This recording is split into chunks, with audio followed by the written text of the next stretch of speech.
شرف جائزتي سيد. أمرك سيد.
يعيش جلالة الملك المعظم. يعيش.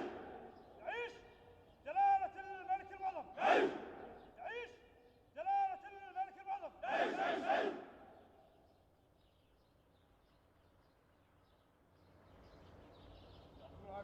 الله يسلمك.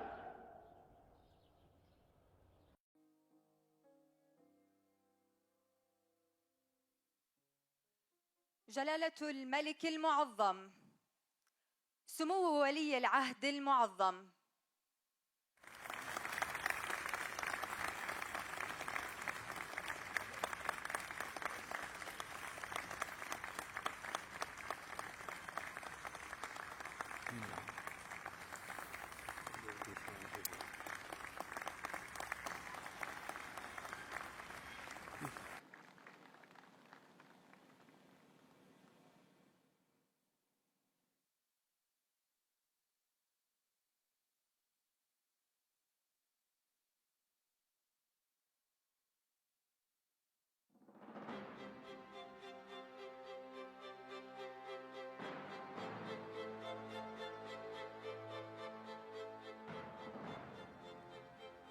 مولاي المعظم، هنا على أرض الأردن العظيم الحرية والكرامة، الشجاعة والنصر، العزم والإرادة. هنا على أرض الأردن العظيم جنود تبني، ووجدان هاشمي علم البشرية الصفح والصلابة.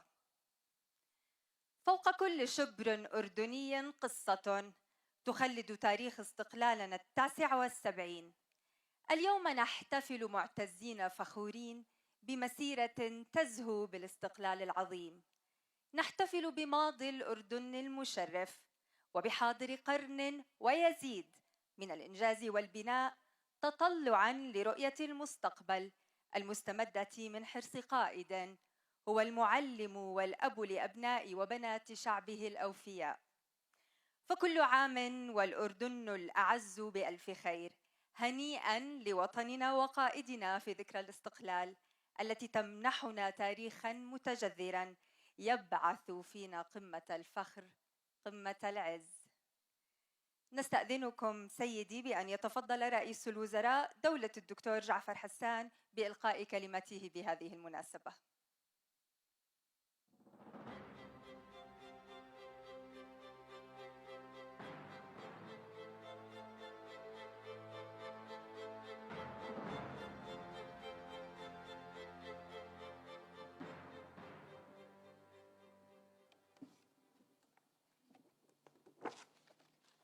بسم الله الرحمن الرحيم، والصلاة والسلام على النبي العربي الهاشمي الأمين صاحب الجلالة الهاشمية الملك عبد الله الثاني بن الحسين المعظم، صاحب السمو الملكي الأمير الحسين بن عبد الله الثاني ولي العهد المعظم، أصحاب السمو الأمراء والأميرات، الحضور الكرام.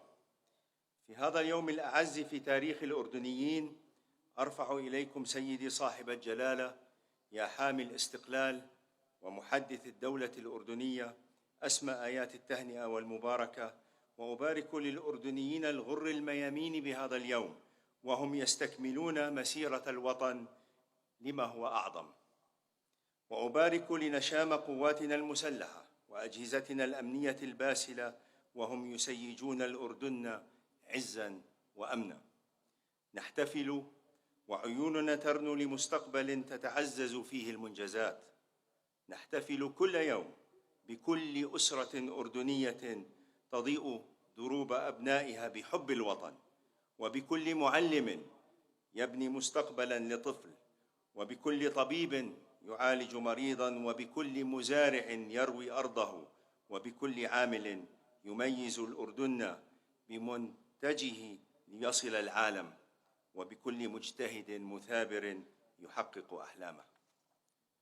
نحتفل بهويتنا الوطنية التي صقلها كل مواطن أردني بانتمائه، وبناها بتاريخ من الأمجاد والتضحيات.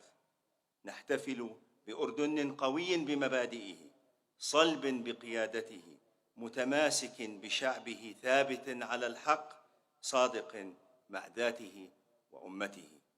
نحتفل ب79 عاماً صان خلالها الأردنيون استقلالهم، ورسخوا مكانة وطنهم ركن أساس منيعاً للاستقرار والنماء في محيط ملتهب. وتبقى فلسطين دوماً موقفاً وطنياً لا حياد فيه، كما هي كرامة العرب وعزهم.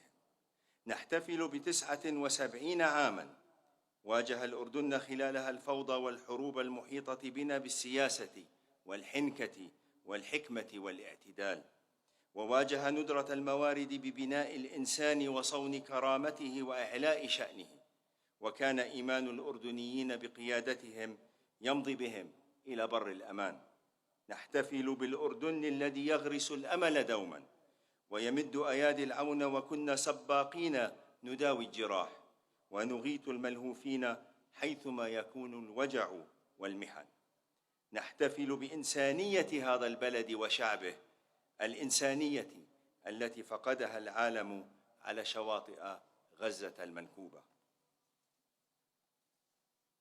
نحتفل ونحن نقف سنداً قوياً إلى جانب أشقاء لينهضوا من جديد وهم يطوون جراحهم بعد سنوات من الاقتتال والدمار والويلات. سيدي صاحب الجلالة، نرى اليوم دولتنا وقد طوت مراحل من عمر البناء والإنجاز والصبر والتضحيات، ونراك يا سيدي تصون أحلام الأردنيين والأردنيات بأمل متجدد، بينما تكرس مؤسسات الدولة والمجتمع جهودها في إنفاذ رؤية التحديث بمحاورها الثلاثة وبإصرار إلى الأمام. إصرار بأن يكون أردن المستقبل هو مبتغى طموح الأجيال الجديدة، وهم يشيدون المرحلة الثانية من عصر الانتقال الكبير في عهدكم الميمون، وعلى يمينكم ولي عهدكم الأمين والملايين من الشباب الأردني الذي نشأ على قيم الاستقلال في العدالة والكفاءة والوسطية والإنجاز. إن رؤية التحديث، رؤية جلالتكم، ليست خياراً، بل هي جوهر مستقبل الأردن وأجياله القادمة، ورمز لاستمرار مسيرة الاستقلال والبناء التي لا تتوقف، أساسها سيادة القانون واقتصاد وطني يتعزز بالإنتاجية والاستثمار والتنافسية، وبناء في الإنسان الأردني القادر على استباق متغيرات العصر، المدرك لمتطلبات المستقبل وأدواته، ومؤسسات تخدم الأردنيين بعدالة وكفاءة، وتحديث ناجز لعمل حزبي يحكمه القانون وهمه المواطن. مولاي صاحب الجلالة، دمت ذخراً لهذا الوطن الذي يثبت أبناؤه في كل مرة أنهم قد انبثقوا من ترابه ومعدنه الأصيل ليبقى خير مثال على الوطن الثري بأبنائه العصي على أعدائه. فهنيئاً لنا بك في ذكرى الاستقلال، ونحن نستلهم من مسيرتكم المباركة عزيمة لا تعرف التردد، ونمضي نحو المستقبل بثقة لا تعرف الخوف. فنهضة الأوطان لا تمنح، بل تنتزع بالعمل، وتبنى بالإرادة، وتصان بالعدالة. والسلام عليكم ورحمة الله وبركاته.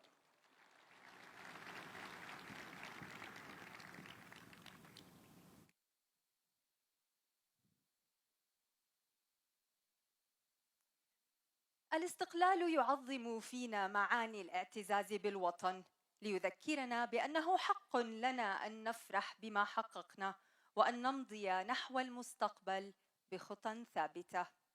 كلمة رئيس مجلس الأعيان دولة السيد فيصل عاكف الفايز.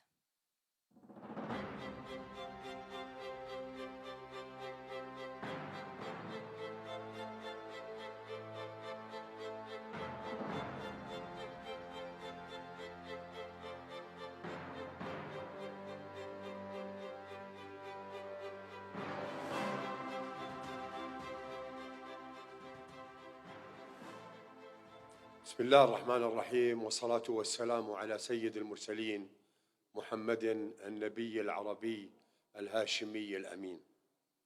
سيدي أبا الحسين، سيدي الحسين، هذا هو عيد الاستقلال 79 لمملكتنا الأردنية الهاشمية، وهذا هو قائدنا أبو الحسين الذي يتوج هاماتنا بالتاج الهاشمي، والراية ترفرف عالية في فضاء الوطن بعزة وكبرياء وشموخ، محروسة بالزنود السمر والسواعد الأبية، وكلاهما معا التاج والراية يمثلان هويتنا الأردنية الواحدة الموحدة التي نفخر بها ونعتز ونضحي من أجلها بالمهج والأرواح. سيدي قائد الوطن، نستذكر في عيد الاستقلال الملك المؤسس الشهيد عبد الله الأول ابن الحسين الذي بنى هذا الوطن العظيم لبنة لبنة في الزمن الصعب الذي كان فيه الطريق وعرا وقاسيا وصولا إلى حد نيل الشهادة في سبيل الله على بوابة أولى القبلتين، ودفاعا عن المبادئ التي آمن بها آل البيت الأبرار منذ الرصاصة الأولى التي أطلقها أبو الثوار الملك الشريف الحسين بن علي، وهي المبادئ التي حملها الأبناء والأحفاد وسيظل يحملها الهاشميون طول المدى، رجولة وبطولة وتضحيات، ومعهم الأردنيين المخلصين الأوفياء. وفي هذا الوقت يا سيدي نقول إن ما يحتاجه الأردن اليوم الرجال للبناء على ما تحقق وأنجز، ونقف إجلالا ومع مطلع كل شمس أمام صانع الدستور طلال بن عبد الله، وننحني بكل فخر أمام باني الأردن الحديث الحسين بن طلال الذي بلغت إنجازاته المميزة على مدى نصف قرن من الزمان. مولاي المعظم، بهذه المناسبة الغالية نرفع لمقامكم السامي بكل ما في القلوب من احترام وتقدير وحب على جهودكم المباركة التي مكنتنا من عبور القرن الجديد وأدخلتنا زمن الحداثة بكل ما في هذا الزمن من تحديات، وتحققت على يديكم الكريمتين الإنجازات العظيمة على الرغم من الأوضاع المضطربة من حولنا وقلة الإمكانات. ولم تشغلكم الظروف الإقليمية عن الهم الفلسطيني الذي هو هم كل الأردنيين الشرفاء، الذي حملتموه في حلكم وترحالكم، فقد أخذت القضية الفلسطينية الجزء الأكبر من محادثاتكم مع دول العالم، وكنتم المبادرة في إغاثة أهل غزة وتخفيف معاناتهم وإيصال المساعدات الإنسانية لهم، رغم تشكيك الحاقدين والجاحدين والمفترين على الأردن زورا وبهتانا الذين ينكرون عليه مواقفه وتضحياته. فإننا نقول لهم إن هذا الحمى المنذور دائما لأمته سيبقى بكل الشموخ والعزة والعفة يعلو على لغو الكلام. سيدي أبا الحسين، التحية دائما والحب والتقدير والاعتزاز الذي لا يشبهه أي اعتزاز، والفخر الذي لا يضاهيه ولا يماهيه أي فخر لجيشنا العربي المستوفوي العظيم، الذي كان منذ تأسيس دولتنا على يد جدكم المؤسس الشهيد هو الجيش العربي الوحيد الذي يتشرف بحمل هذا الاسم الكريم المبارك، لأنه هو نحن ونحن هو، ومعه سائر الأجهزة الأمنية باختلاف مسمياتها، فهم الأصدق قولاً والأخلص عملاً، وأصحاب الرايات العالية والجباه المرفوعة دائماً، وهم حماة الحمى والمسيرة. هذه الجحافل قد جاءتك طائعة، والنيرات على إيمانها قسموا، فهم جنودك ما لانت عزائمهم، وهم بعزمك بعد الله قد عصموا. مولاي المفدى، ما أجمل أن نتعلم من تاريخنا وحاضرنا لنصنع مستقبلنا بإذن الله، ونحن نحتفل بالإنجازات العظيمة التي تحققت منذ الاستقلال، فإننا معك وبك سيدي أبا الحسين ننظر إلى المستقبل لتجاوز التحديات وتعظيم الإنجازات بهمة جلالتكم وعزمكم والتفاف شعبكم الطيب الأصيل، ونعاهدكم أن نبقى الأوفياء المخلصين كما الآباء والأجداد للحفاظ على أردننا الغالي وطنا منيعا ثابتا كالسنديانة، جذورها راسخة في الأرض وأغصانها تعانق السماء. حفظكم الله ورعاكم وولي عهدكم الأمين، والسلام عليكم ورحمة الله وبركاته.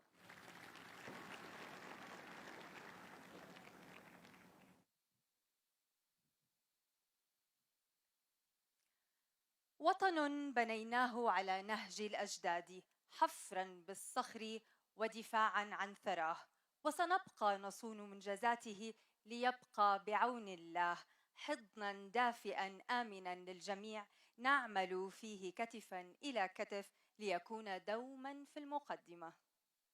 كلمة رئيس مجلس النواب سعادة السيد أحمد الصفدي. بسم الله الرحمن الرحيم، والصلاة والسلام على جدكم النبي العربي الهاشمي الأمين، مولاي حضرة صاحب الجلالة الهاشمية.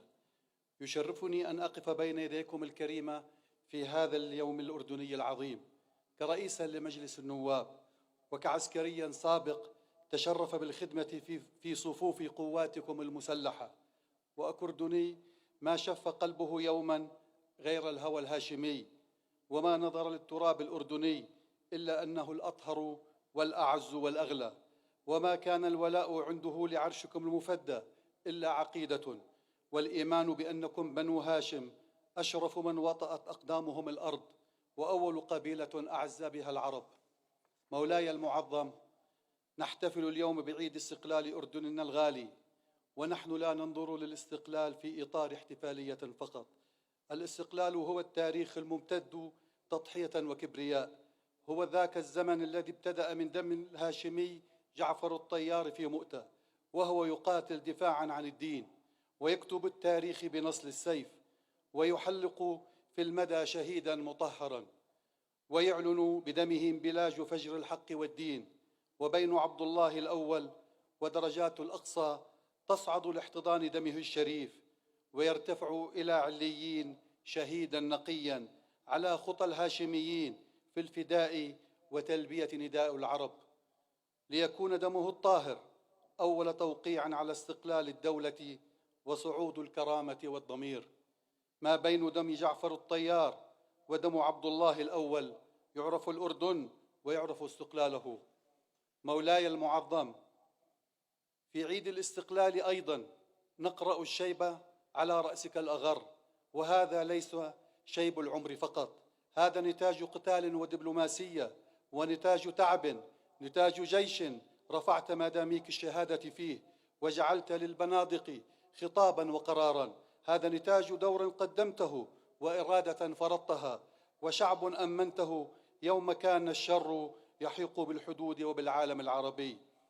إن عمان ستبقى ممتنة لحبيبها وأغلى سيد وأعلى زعيم، عمان ستبقى تدعو لك، لأنك الوحيد الذي حمل عنها النائبات، ولأنك الوحيد الذي رفع فيها الكبرياء قبل البناء وحصنها يوم كانت العواصم مباحة. عمان وناسها، والأردن بمحافظاته وأهله وعشائره وقراه وبواديه ومخيماته، يعرف أن استقلال الدول لا يقاس بقرار تاريخي وقع على طاولة، بل يقاس بمن أنتج من الشهداء والدم. ولنتذكر في هذا المساء راشد زيود ومعاذ الكساسبة ومعاذ الحويطات وسائد المعايطة وغيرهم من شهداء الجيش والأجهزة الأمنية. هؤلاء يا سيدي حين تسلمت الحكم كانوا طلبة في المدارس، لقد شبوا في عهدك ودخلوا الجيش في عهدك وقاتلوا في عهدك واستشهدوا في عهدك، وكانوا مثالا للشباب الأردني العظيم. هكذا نقرأ الشيبة في رأسك الأغر يا سيدي، أنت من رباهم في مدارس العسكرية الأردنية النجيبة، وأنت من علمهم أن الوطن دونه الدم، وأنت من زرعت فيهم الجرأة والإقدام. وهل هناك يا سيدي أنبل وأجمل من عهد ينتج الشهداء والكرامة والفخر ويسيج حدودنا بالنار؟ هذا هو عهدك، وسنباهي به القاصي والداني وكل سطور التاريخ. مولاي يا سيف الحق وتاج العز، سيبقى ولي عهدك الأمير الحسين بن عبد الله فخرنا، فقد نذرته جنديا للحق والوطن، وها هو يصعد الذرى قبسا هاشميا ينير ما حوله بالحكمة وبالعسكرية التي التحفها وتعلمها منك، وبالتسامح وبالصبر، وبأنبل السجايا التي حملها أجداده وأهله من بني هاشم. ونراه قدوة الشباب وأملهم، وأجمل من حمل البندقية، وأوفى من رفع الراية. أما نحن في السلطة التشريعية يا مولاي، فنعاهدك السير على النهج الذي رسمته لنا في المسارات السياسية والإدارية والاقتصادية، ولا ننظر للأمر في إطار الواجب فقط، بل في إطار الضرورة الوطنية الملحة، وأن نبقى نؤسس في ديمقراطيتنا مناخات جديدة للحرية والاختلاف والتطور تحت سقف الدستور والقانون.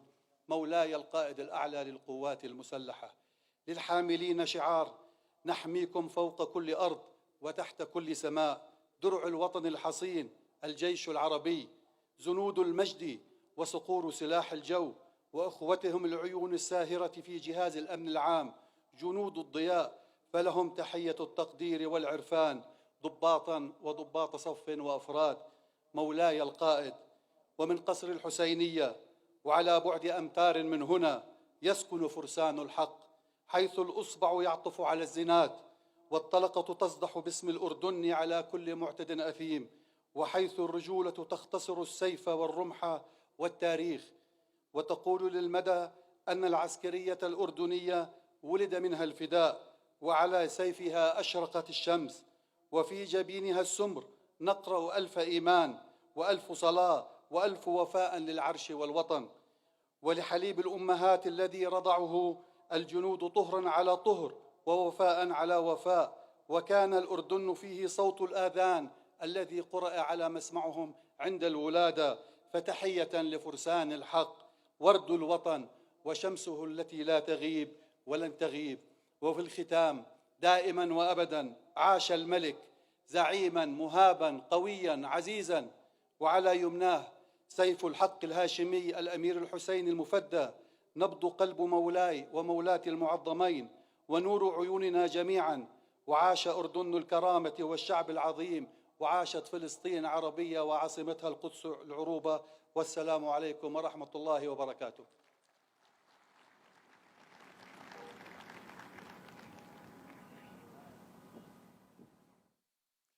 على هذه الأرض المباركة خبز الناس قمحهم قبل آلاف السنين، وأمنوا من جوع وخوف ولم تتبدل. فها هي واحة للأمن والأمان والاستقرار والسلام، يزدهر فيها الابتكار وينمو فيها الإبداع. كلمة رئيس المجلس القضائي عطوفة السيد محمود العبابنة.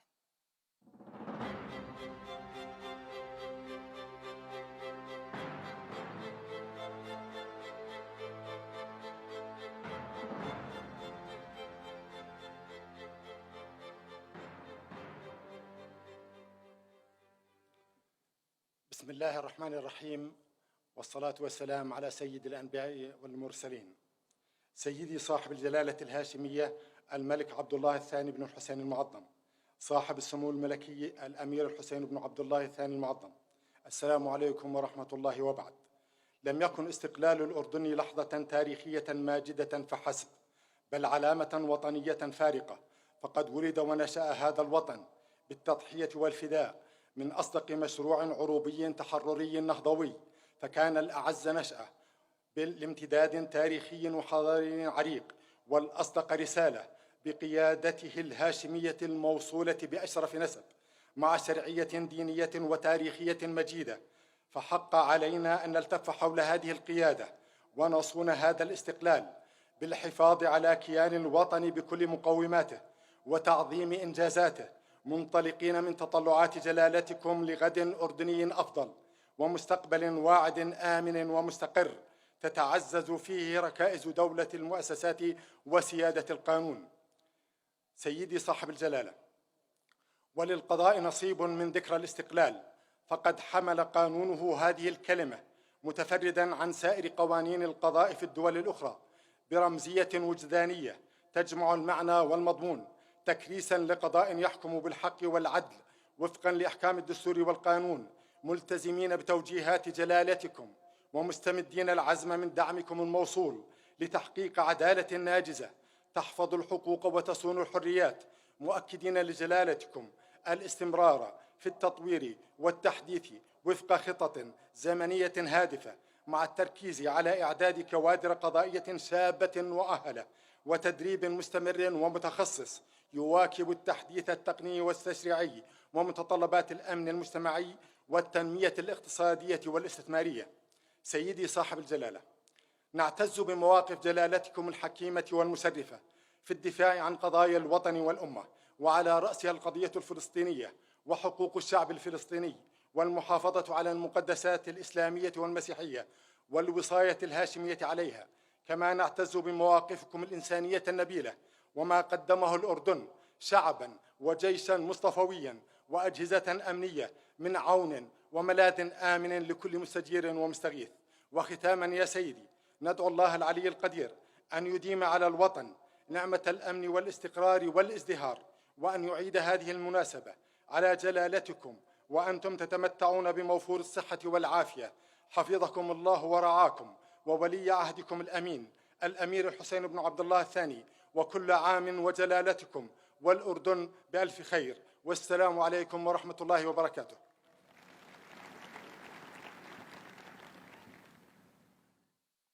لكل منا حكاية، ولكل وطن قصة تروي ما قدمه أهله في الماضي، وفي الأردن قصتنا مستمرة، قصة طموح وعمل وإنجاز، قصة طموح أبنائه للمستقبل وما يبذلونه اليوم لبناء غد أفضل، فالمستقبل أمامنا نعمل من أجله ونتطلع إليه. فلنستمع إلى حكاية سند وجده.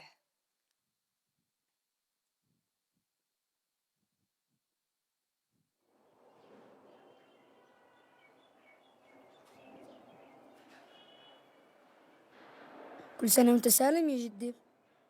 يا حبيبي يا سند، وانت سالم يا جدو. طيب تفضل تحلى معي. لا يا جدو، أنا بهالعمر ما بقدر آكل سكر. جدو كم صار عمرك؟ عمري 79 سنة. 79؟ يعني انت انولدت ب1946. يا عيني عليك، وكمان شاطر بالحساب يا جدو. سنة 1946 يا سند مش سنة عادية. تعرف ليش؟ لأنها سنة استقلال الأردن. تعرف إيش يعني الاستقلال؟ بعرف عنه شوي، احكي لي عنه. الاستقلال هو الحرية والكرامة. جدو شو الأردن بالنسبة إلك؟ يا حبيبي ما شاء الله عليك، أسئلتك أكبر من عمرك، بس راح أحكي لك. الأردن بالنسبة إلي هو وطننا اللي بنفتخر فيه يا جدو، الماضي والحاضر والمستقبل. في عشت طفولتي وشبابي وأحلى ذكريات حياتي في المدرسة والجيش. مش قادر أتخيلك صغير وبالمدرسة. أكيد يا جدو، أبوي وأمي كانوا يحكوا لي إنه العلم هو اللي بيصنع الأوطان، وأبوي أصر إنه يحطنا بالمدرسة أنا وإخواني. الأردن انبنى فيه أحسن المدارس وأحسن المستشفيات. وبتعرف يا جدو، أنا كان حلمي وأنا صغير إني أصير طيار أو ضابط في الجيش. يا سند، رجعتني إلى الذكريات. احكي لي عن ذكرياتك، كتير بحب أعرف.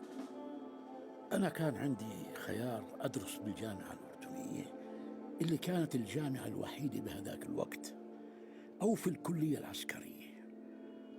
وأنا من حبي للجيش اخترت الكلية وتخرجت منها ضابط ولبست الفوتيك. يا سلام جدو، لمن سرحت؟ ذكرتني بأيام لما كنت أكوي اللباس الدركي وعلى الكسرة، وكنت ألمع زرار البدلة بزيت زيتون عشان الهندام يكونوا ولا غلطة. العسكري يا جدو بيتعلم بمدرسة الجيش التضحية والشجاعة والانضباط، وهذا اللي تربينا عليه. أنا خدمت في الجيش العربي ضابط مع زملاء من شمال الأردن لجنوبه ومن شرقه لغربه، وهذا ما بتلاقيه إلا بالجيش العربي. طيب، حاربت أنت بالجيش؟ حاربت يا جدو، دافعت عن الأردن بمعركة الكرامة بال68، والحمد لله ربنا نصرنا. ووقتها كانت الفرحة فرحتين، لأني بسنتها زوجت جدتك.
أنت حاربت بمعركة الكرامة، درست عنها وعرفت إنه جيشنا قوي والأردنيين أبطال. طبعا يا جدو، طبعا هذا فخر إلنا كلنا، وبلدنا بقيادة سيدنا بخير وتطور مستمر بكل المجالات والقطاعات. أنا يا سند حكيت لك عن الماضي، بس هسا دور جيلكم تفكروا بالمستقبل وإيش ممكن أنتوا تقدموا للبلد، لأنه بيستاهل منا كل خير.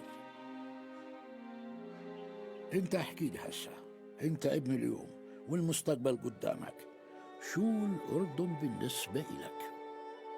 شو الأردن بالنسبة إلي؟ الأردن بالنسبة إلي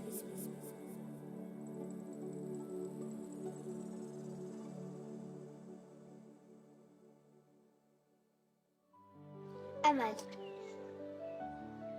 فرح، كرم، رحمة، الولاء والانتماء، صبر، عزيمة، إنجاز، شغف، اللمة. الأردن عزوة. الأردن أصيل. الأردن بكلمة واحدة: تطور. الأردن هو هويتي. الأردن هو الكفاءة اللي بشتغل فيها كل يوم، الصورة اللي بحب الكل يشوفني فيها. الأردن هو أنا. الأردن منجم. الأردن هوية راسخة، راية هدى وبيعة إيمان في سلسلة رجال صدقوا. التزام. الأردن سند. الأردن إبداع. كرامة. الأردن سلام. الأردن فرص. الأردن هي أرض المحبة والسلام. الأردن جنة. لحن كتير حلو.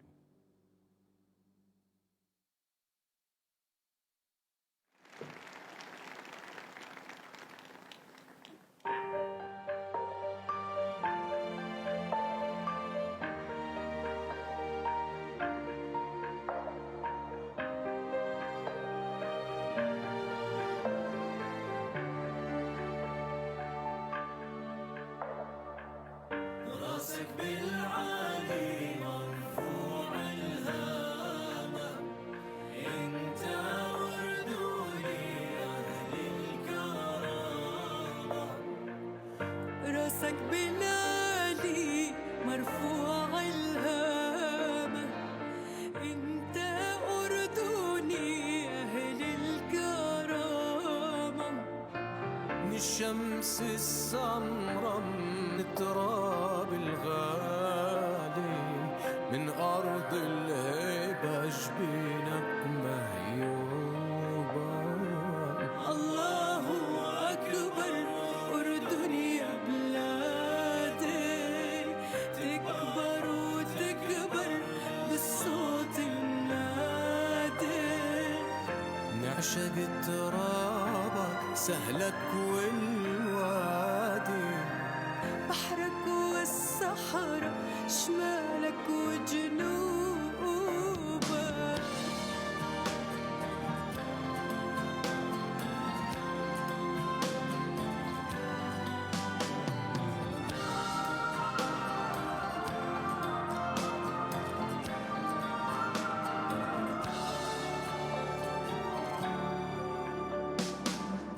راسك بالعالي مرفوع الهامة، انت أردني أهل الكرامة.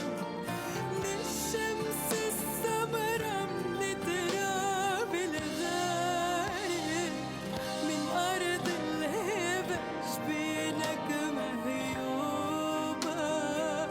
الله أكبر أردني يا بلادي، تكبر وتكبر بالصوت النادي. ونعشق ترابك سهلك والوادي، بحرك والصحراء شمالك وجنوبك.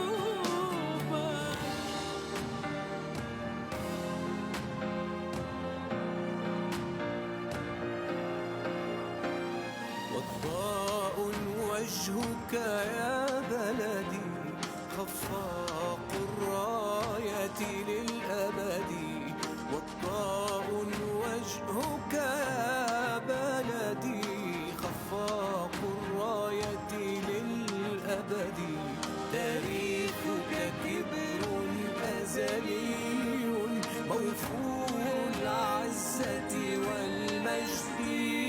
وضاء وجهك يا بلدي،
الرجال. الله الله الله الله الله الله الله الله بعيون الأردن والملك عبد الله.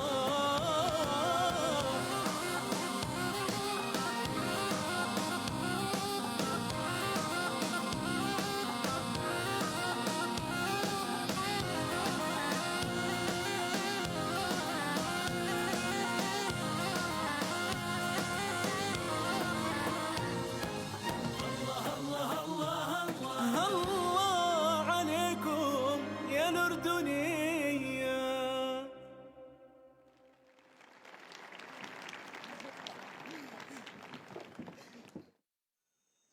تعرف يا جدي، فعلا ماضينا بيرفع الراس، وانا حاسس انه احنا اليوم بنقدر نعمل كثير. طبعا بنقدر.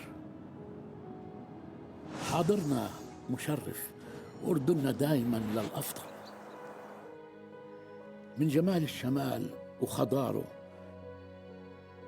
والصروح العلمية فيه.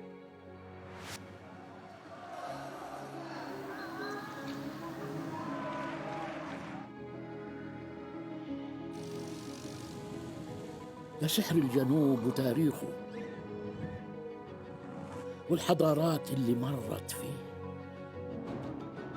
للشرق المشمس اللي بنستمد طاقتنا منه، للغرب اللي فيه المزارع وفيه العلاج، والوسط اللي هو القلب النابض لبلدنا وتطوره المستمر.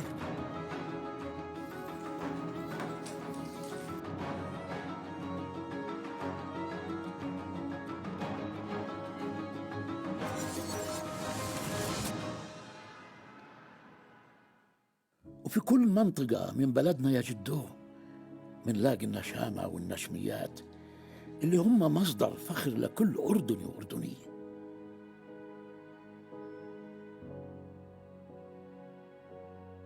وقدموا للبلد إنجازات تستحق منا التقدير.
لما بشوفهم يا جدو وبشوفك وبشوف أبناء وبنات جيلك بطمن إنه مستقبل بلدنا بخير.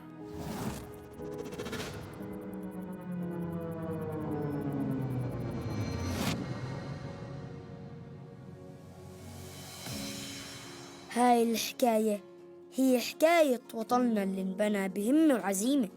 تعلمت كثير منها، وكل يوم راح أتعلم إشي جديد وراح أقدم أحسن ما عندي لبلدي. وأنا يا سند معك. إحنا الأردنيين دائما معنوياتنا عالية، والظروف الصعبة تزيدنا همة وقوة، وبإرادتنا نبني مستقبل. بشار؟ أكيد يا صاحبي، أكيد بنقدر. جدي هاد صاحبي بشار اللي دايما بحكي لك عنه. بشار بس يكبر بده يصير قاضي. أهلا يا بشار، يا هلا بالبطل، ما شاء الله عليك. يا أهلا بالجميع. جلالة سيدنا، ممكن نحكي لك كلمة صغيرة؟ جلالة سيدنا يا أبو الحسين اطمن، إحنا قد وقدود بعون الله، وكل عام وإنت وبلدنا بألف خير.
شكرا سند وبشار، وشكرا جدو ماهر، ولكل أردني طموح يشارك في نهضة الوطن ويعمل من أجل مستقبله.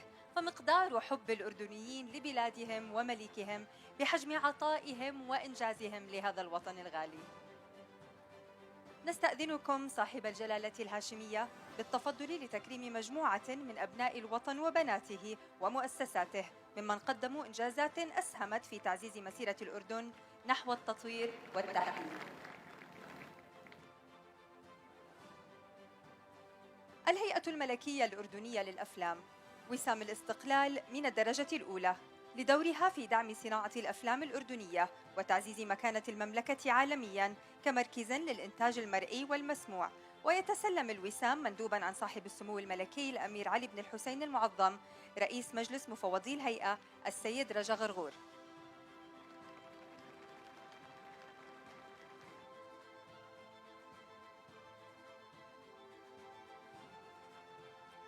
معالي الأستاذ سميح المعايطة وسام الاستقلال من الدرجة الأولى لإسهاماته في إبراز ونقل مواقف الأردن الثابتة من خلال حضوره الإعلامي محلياً وعربياً.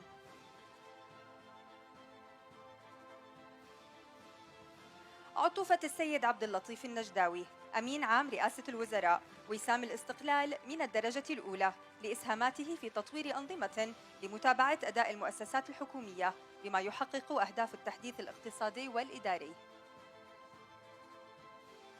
سماحة الدكتور أحمد الحسنات مفتي عام المملكة وسام الاستقلال من الدرجة الأولى لإسهاماته في نشر قيم التسامح والوسطية والاعتدال والحفاظ على مبادئ الشريعة الإسلامية.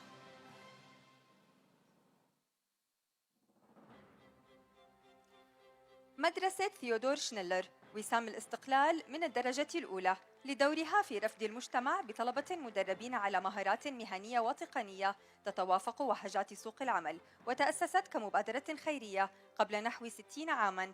ويتسلم الوسام المدير العام القس الدكتور خالد فريج. قدس الأب بالقمص أنطونيو الصبحي حنا وسام الملك عبد الله الثاني بن الحسين للتميز من الدرجة الأولى لدوره في تعزيز قيم التسامح والوئام في المجتمع، إذ يرأس طائفة الأقباط الأرثوذكس في الأردن. الكاتب الدكتور يوسف بكار وسام الملك عبد الله الثاني بن الحسين للتميز من الدرجة الأولى لإسهاماته التعليمية على مدى عقود ولمؤلفاته في النقد الأدبي وحصوله على جوائز محلية وعربية. الشركة الأردنية لأنظمة الدفع والتقاص جوباك وسام الملك عبد الله الثاني بن الحسين للتميز من الدرجة الأولى لدورها في تشغيل أنظمة للدفع الإلكتروني التي تسهل الخدمات المالية الرقمية في الأردن ودعم الريادة في التكنولوجيا المالية. وتتسلم الوسام الرئيس التنفيذي للشركة السيدة مها البهو.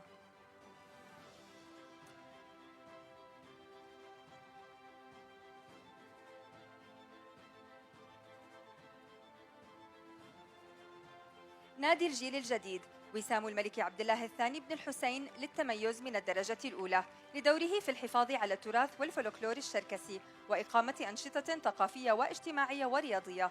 ويتسلم الوسام أمين سر النادي السيد جمال كشوقة. فريق عمل مبادرة استعادة الأمل وسام الملك عبد الله الثاني بن الحسين للتميز من الدرجة الأولى لدور الفريق الاستثنائي في استعادة الأمل لمبتوري الأطراف خلال الحرب على غزة بتوظيف تكنولوجيا متطورة لتركيب الأطراف الاصطناعية مكنت فاقديها من العودة لممارسة حياتهم. ويتسلم الوسام العقيد الطبيب محمد البخيت. المرحوم نظمي السعيد وسام الملك عبد الله الثاني بن الحسين للتميز من الدرجة الثانية لإسهاماته في تقدم الرياضة الأردنية وتطوير الإعلام الرياضي. ويتسلم الوسام ابنه سعيد نظمي. المرحوم الملحن روحي شاهين وسام الملك عبد الله بن الحسين للتميز من الدرجة الثانية لإسهاماته في تطوير الأغنية الأردنية وتأليفه عبر مسيرته الفنية أكثر من 200 لحن ولقب بشيخ الملحنين الأردنيين. ويتسلم الوسام ابنه محمد شاهين. السيدة لطيفة المشاقبة وسام الملك عبد الله الثاني بن الحسين للتميز من الدرجة الثانية لإسهاماتها الخيرية في دعم مسيرة التعليم في محافظة المفرق من خلال تبرعها بقطعة أرض لوزارة التربية والتعليم وتكفلها ببناء مدرسة عليها.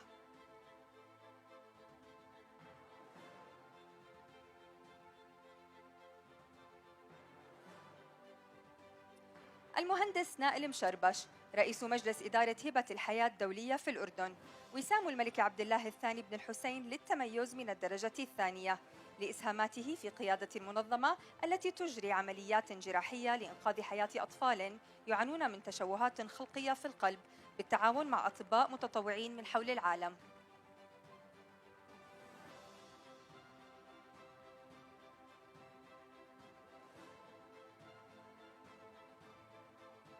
الشيف صدقي نداف وسام الملك عبد الله الثاني بن الحسين للتميز من الدرجة الثانية لدوره الريادي في مجال فنون الطهي وهو حائز على عدة جوائز عالمية.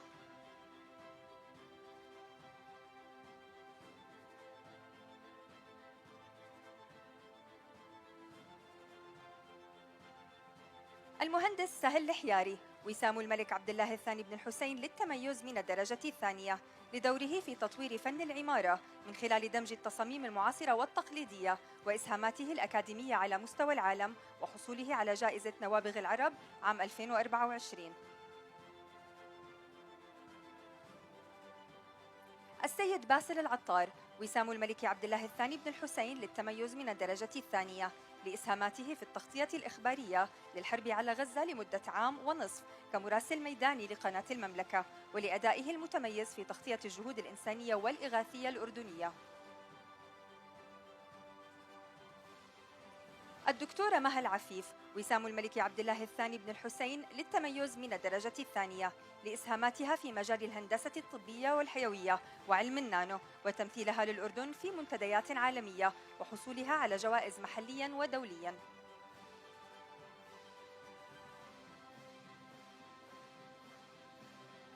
المهندس عمر المهنا وسام الملك عبد الله الثاني بن الحسين للتميز من الدرجة الثالثة لإسهاماته في مجال التصنيع الحيوي ومشاركته في تطوير لقاحات معتمدة عالميا وهو مساهم في براءات اختراع وحاصل على عدة جوائز عالمية.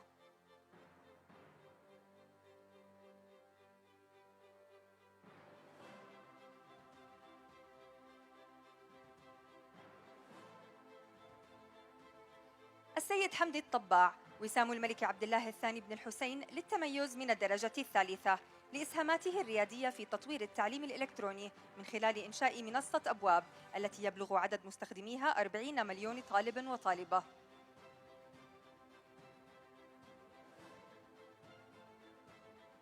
السيد كريم عياد وسام الملك عبد الله الثاني بن الحسين للتميز من الدرجة الثالثة لإسهاماته في إنشاء منصة تيم ميتس الرائدة في الذكاء الاصطناعي والتي تهدف لتعزيز إنتاجية العاملين في خدمات مختلفة.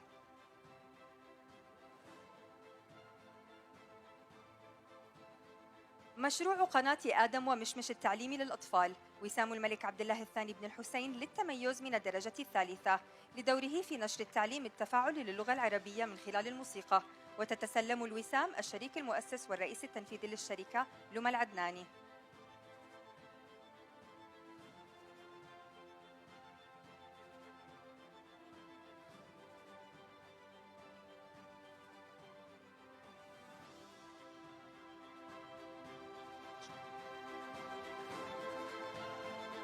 عاش الأردن عزيزاً شامخاً آمناً مطمئناً عصياً لا يعترف بالمستحيل. شكراً سيدي صاحب الجلالة، كل عام وأنتم بألف خير.